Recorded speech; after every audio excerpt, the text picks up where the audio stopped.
Assalamu alaikum dear viewers and well wishers, welcome back to my YouTube channel Easiest English by Shaheen sir. প্রিয় হবু শিক্ষকবৃন্দ, আপনাদের জন্য আমি আজকে নিয়ে এসেছি ইউজ অফ কোহেসিভ ডিভাইস। হ্যাঁ, এইটা নিউ কারিকুলাম থেকে নেয়া এই নামটি কোহেসিভ ডিভাইস। যদিও এখানকার টপিকসগুলো পুরনো, কিন্তু এটা কিন্তু অ্যান্সারগুলো করতে হবে নিউ কারিকুলামের স্টাইলে। ওকে, আমি আপনাদেরকে একদম অথেন্টিক ওয়ে থেকে দেখাবো, অথেন্টিক জায়গা থেকে দেখাবো কীভাবে এগুলোর অ্যান্সার করলে আপনি ফুল 5 পাবেন এবং এটা নিয়ে আর কোনো ঝামেলাই থাকবে না। সম্মানিত হবু শিক্ষকবৃন্দ, আসলে এবছর আমি খুবই ব্যস্ত থাকার কারণে সবগুলো টপিক্সের উপর ক্লাস নিতে পারিনি। তারপরও আমি কিন্তু বেশ অনেকগুলো টপিক্সের উপর ক্লাস নিয়েছি এবং সবাইকে পিডিএফ কপিও দিয়েছি। যারা এখন পর্যন্ত পিডিএফ কপি পান না, এই ভিডিওগুলোর কমেন্ট সেকশনে দেখেন আমি কিছু মানুষের কমেন্টে রিপ্লাই করেছি, সেখানে কিন্তু আমি লিঙ্ক দিয়েছি। হ্যাঁ, গুগল ড্রাইভের লিঙ্ক দিয়েছি, সেখান থেকে ডাউনলোড করে নিতে পারবেন। ওকে, আচ্ছা, তারপরেও বলে রাখি, আপনারা যারা এইবার পরীক্ষা দিবেন, দেওয়ার পরে আমি পরবর্তী বছর থেকে অর্থাৎ 19তম নিবন্ধনের জন্য আমি ইংরাজির স্কুল এবং কলেজ লেভেল দুটাই পড়াবো ইনশাআল্লাহ, এবং শুরু করব এ থেকে জেড পর্যন্ত শেষ করব ইনশাআল্লাহ। প্রতিটি টপিকস আমি ধরে ধরে পড়াবো যাতে করে সবাই সফল হতে পারেন যারা আমার চ্যানেলে যুক্ত রয়েছেন। সম্মানিত হবু শিক্ষকবৃন্দ, আমার এই ভিডিওটি শুরু করার পূর্বে আপনাদের কাছে একটি আবেদন, এই ভিডিওটিকে ছড়িয়ে দেন, শেয়ার করেন, প্রচুর পরিমাণে শেয়ার করেন এবং আমার চ্যানেলটাকে সাবস্ক্রাইব করে ফেলেন এবং কমেন্ট সেকশনে লিখেন আপনারা কারা কারা আমার রেগুলার দর্শক। ওকে, আমি আপনাদের যে সিলেবাসটি রয়েছে, স্কুলের সিলেবাসটি রয়েছে, এই পুরো সিলেবাসের উপরে একটি সংক্ষিপ্ত দিক নির্দেশনামূলক ক্লাস নিতে চাই। এই সংক্ষিপ্ত দিক নির্দেশনামূলক ক্লাসটি হবে আমার পুরো সিলেবাস নিয়ে, এবং এই সিলেবাসের ভিতরে আপনারা কী কী প্র্যাকটিস করবেন, পরীক্ষার আগের দিন কী কী রিভিশন করবেন এবং পরীক্ষার খাতায় কীভাবে লিখবেন, কীভাবে সাজাবেন, কতটুকু লিখবেন ইত্যাদি ইত্যাদি বিষয়ে দিক নির্দেশনামূলক ক্লাস হবে এটি। ওকে, আর এই ক্লাসটি হবে অবশ্যই একটি লাইভ ক্লাস।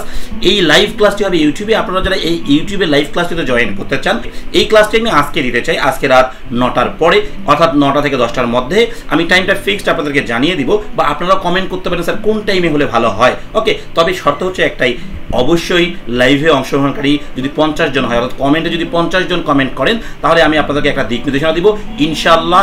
এই দিক নির্দেশনা আলোকে কাজ করতে পারলে আপনারা পরীক্ষার খাতায় নির্ভুল করে পরীক্ষা দিয়ে আসতে পারবেন এবং কাঙ্ক্ষিত ফলাফলটাও অর্জন করতে পারবেন। আপনারা কারা কারা এই লাইভ ক্লাসে অংশগ্রহণ করতে চান তারা অবশ্যই কমেন্ট সেকশনে কমেন্ট করে ফেলেন এবং আপনাদের যত প্রশ্ন রয়েছে মনে, সমস্ত প্রশ্নের উত্তর আমি ইনশাআল্লাহ দিয়ে দিব আজকের লাইভ ক্লাসের মাধ্যমে। ওকে, সম্মানিত হবু শিক্ষকবৃন্দ, দেখেন আমি আপনাদের সিলেবাসে রয়েছে। ওকে, এই সিলেবাসে দেখেন, এই সিলেবাসে আপনাদের দেওয়া রয়েছে use of cohesive devices such as connectors, linkers, ETC. Okay, এইখানে একটা কিন্তু ক্লিয়ার ধারণা নিতে হবে, এখানে কানেক্টরসগুলো কারা কারা, লিঙ্কার্সগুলো কারা কারা এবং ইটিসি বলতে কে কে। ওকে, এই যে বিষয়গুলো রয়েছে, এগুলো যদি আমরা একটা বিস্তারিত এবং পারফেক্ট ধারণা নিতে চাই, তাহলে অবশ্যই আমাকে নিউ কারিকুলামের বইয়ের দিকে তাকাতে হবে। এবার আমরা বইয়ের দিকে তাকাবো 8ম শ্রেণীর বই। ওকে, এই যে 8ম শ্রেণীর বই দেওয়া রয়েছে কোহেসিভ ডিভাইসেস। ওকে, এই যে কোহেসিভ ডিভাইসেস রয়েছে, এই কোহেসিভ ডিভাইসেসগুলো কি, এগুলো বলে সময় নষ্ট করছি না, আপনারা স্ক্রিনশট করে নেবেন, নিয়ে সুন্দর করে এগুলো পড়ে নিতে পারবেন। এগুলো বাংলা দেওয়া রয়েছে, বাংলাটাও একটু স্ক্রিনশট করে নেন, সমস্যা নেই। এই কোহেসিভ ডিভাইসে 3 ধরনের কাজ হতে পারে। হ্যাঁ, নাম্বার 1 হবে ইউজ অফ প্রোনাউন্স। যদিও এটা তো আপনাদের পরীক্ষায় আসবে না, এই ইউজ অফ প্রোনাউন্সের কাজ নেই, এটা আমরা নর্মালি সবাই প্রোনাউনগুলো জানি। হ্যাঁ, যেমন ছেলের পরিবর্তে হি, মেয়ের পরিবর্তে সি, বহুবচনের পরিবর্তে হবে দে, তাই না? এভাবে বস্তুর পরিবর্তে ইট, এভাবে আপনারা এগুলো জানেন, নর্মালি আপনাদের এগুলো সব জানা আছে। দেশের নামের প্রোনাউন হবে সি ইত্যাদি, আপনারা সবাই সব জানেন। কিন্তু মূল জায়গাটা হচ্ছে এই দেখেন ইউজিং কনজাংশনস, এই ইটিসির ভিতরে কিন্তু কনজাংশনস রয়েছে।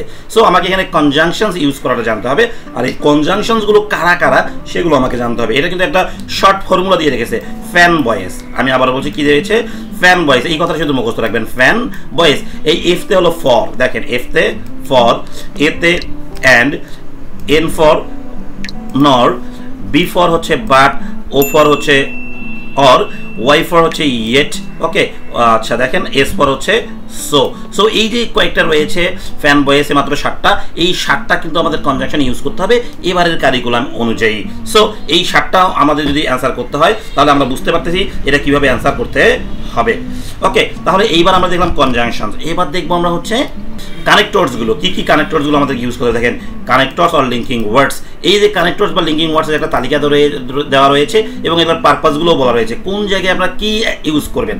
দেখেন কানেক্টরস আমরা কি নিতে পারি, also, in addition, furthermore, moreover, as well as. এইখানকার আপনি যে কোনো একটা মুখস্থ করে ফেলেন, এতগুলো মুখস্থ করার দরকার নেই। আমি সহজ করে যদি বলি, তার মানে অলসো যেটাতে অ্যান্সার রাইট, সেটাতে ইন এডিশন দিলেও রাইট হবে। সেই জায়গায় আবার অ্যাজ ওয়েল অ্যাজ দিলেও রাইট হয়ে যাবে। সো আমরা এখানে শুধু অলসো যদি মুখস্থ করি তাহলে পড়তে পারি to add another piece of information. তারপরে কোনো জায়গায় যদি অতিরিক্ত তথ্য প্রদান করা হয় আর সেই জায়গায় আমরা যদি কি ইউজ করি, অলসো ইউজ করি, তাহলে আমাদের অ্যান্সারটা কি হয়ে যাবে, রাইট হয়ে যাবে। কথা বুঝতে পেরেছেন? এইবার দেখেন একটা উদাহরণ দেওয়া রয়েছে এখানে, মাই কাজিন শেফারি লাভস হবিস, আচ্ছা, and cares about her parents also দেখেন অতিরিক্ত তথ্য দিচ্ছে, she helps her friends in her duties. Clear? বুঝতে পেরেছেন? আর এইখানে মনে রাখবেন এই শূন্যস্থানগুলো 90% টাইমে কিন্তু সেন্টেন্সের শুরুতেই থাকে।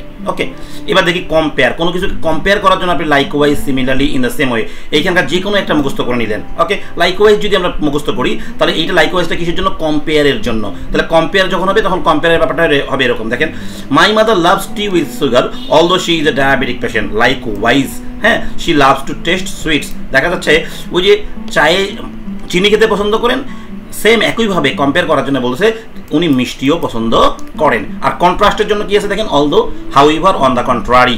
সো তাহলে বিপরীতভাবে যখন তুলনা করা হবে তখন আপনারা এটা নিতে পারেন, আমার মনে হয় এটা নিতে পারেন, অন দ্য কন্ট্রারি মুখস্থ করতে পারেন।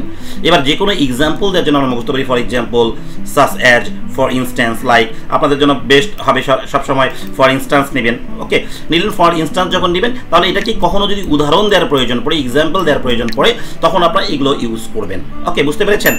আচ্ছা, সবাই এগুলো জানেন, জাস্ট আমি আপনাদেরকে একটু ধারণা আর একবার দিয়ে যাচ্ছি। ওকে, এইবার দেখেন কজ, কোনো কারণ বোঝানোর জন্য, বিকজ, ডিউ টু, সিন্স। তো আমরা এখানে ডিউ টু নিব, এটা একটু ভালো বানায় আর কি।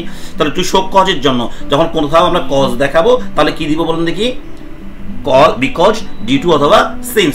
সো এটা বুঝতে পেরেছেন? আর ইফেক্ট যখন দেখাবো, হ্যাঁ, প্রভাব বা ফলাফল যখন দেখাবো, consequently, as a result, therefore. Okay, তাহলে অ্যাজ এ রেজাল্ট নিতে পারি বা দেয়ারফর নিতে পারি, সো নিতে পারি, বেস্ট হবে সো নিতে পারেন আপনি। ওকে, এইবার দেখেন টু মেক এ সিকোয়েন্স, মানে ধারাবাহিকতা প্রকাশ করার জন্য।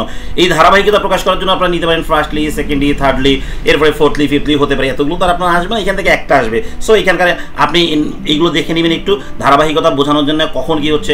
এখন দেখা গেলো গল্প শুরু করলো ফার্স্টলি দিয়ে, সেকেন্ড লাইনে সেকেন্ডলি বসতেই পারে। এখন গল্প শুরু করছে এমনভাবে দেখা গেলো প্রথমে দিচ্ছে অ্যাট ফার্স্ট, বা ফার্স্টলি দিছে দিয়ে আর অন্য কোনো চিহ্ন নাই, শেষে গিয়ে ফাইনালি না দিয়ে আপনারা তখন এই যে দেন বা ইন দ্য এন্ড এরকম ইউজ করবেন। শেষের দিকে হলে ইন দ্য এন্ড, মাঝে হলে দেন কথাটা ইউজ করে সবচেয়ে ভালো হবে। ওকে, তাহলে এই যে ফার্স্টলি, সেকেন্ডলি, থার্ডলি এগুলোর জায়গায় আপনি সবসময় দেন ইউজ করতে পারবেন।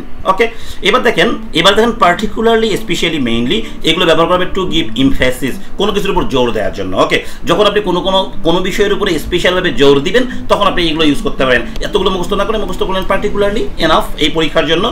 শেষে দেখেন in conclusion, to conclude, to summarise, therefore, overall, এগুলো আমরা কিসের জন্য ব্যবহার করতে পারি, সামারাইজের জন্য ব্যবহার করতে পারি। একটা গল্পের শেষ অংশে কিন্তু এই উত্তরগুলো বসতে পারে। সো এখান থেকে আপনি যে কোনো একটা মুখস্থ করে নিতে পারেন, টু কনক্লুড ভালো লাগবে আমার মতে। ওকে, তাহলে এই যে জায়গাগুলো রয়েছে এগুলো কিন্তু আপনাকে খুব ভালো করে প্র্যাকটিস করতে হবে। এটা শূন্যস্থান আকারে আসবে, যখন শূন্যস্থান আকারে এগুলো আসবে আপনারা আশা করছি এগুলোর বুঝে আপনি অ্যান্সার করতে পারবেন, নিঃসন্দেহে অ্যান্সার করতে পারবেন, এতে কোনো সন্দেহ নেই। সো এগুলোর মিনিং আপনাদেরকে বলতে হবে না, আপনারা সবাই ইংরাজির মানুষজন, সো আপনারা এটা সবাই পারবেন। বুঝতে পেরেছেন? সো আমি আজকে আরেকটা কথা বলে শেষ করতে চাই, আমি এই যে পুরো সিলেবাসের উপরে একটা সংক্ষিপ্ত দিক নির্দেশনা দিতে চাই আপনাদেরকে। ওকে, এই পুরো সিলেবাসের উপরে একটা সংক্ষিপ্ত দিক নির্দেশনা দিতে চাই এবং খাতায় কোনটা কিভাবে লিখলে কেমন হবে তারও উপরে একটা দিক নির্দেশনামূলক ক্লাস নিতে চাই।